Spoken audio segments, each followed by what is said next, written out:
Bizleri bazı Arap kardeşlerimiz ziyaret ettiler. Kapımız Kürt kardeşlerine daha çoktu, Hristiyan kardeşlerine daha çoktu.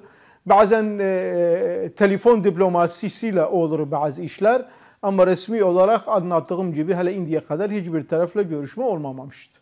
Listemizin dönüşümlü vali %32 ve federal güçlerde emniyet dosyasının kalması. Bugün çok soruluk. Acaba siz neden Araplara daha fazla yakınsınız? Kürt partilerinden daha ziyade. Bunu da çok açık ve net konuşmak isterim. Çünkü onlarla imzaladığımız, Birleşmiş Milletler'e sunduğumuz bir proje var. O projeye çok teşvik ettik ki Kürt Partisi'nin de temsilcileri imza atsın, imza atmadılar.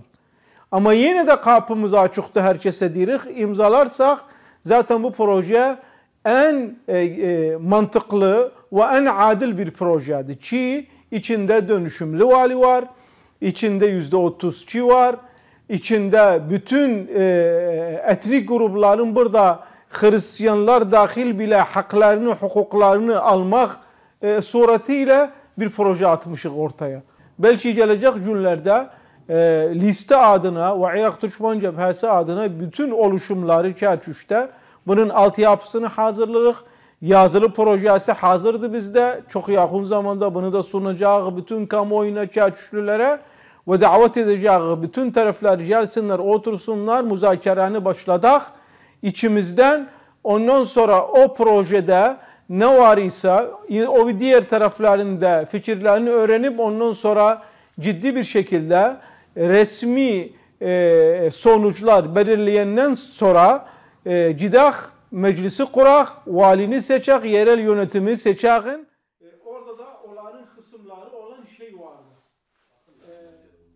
Başkan, bu aslan vali pozisyonuna desek tek yol açıktı dönüşümlü validen çözüm. Döneminde makbul olmayıblar bunlar. Tamam. Bunları terhil edildiler, geldi bu taraflara. Ama o biz bunu konuşurduk.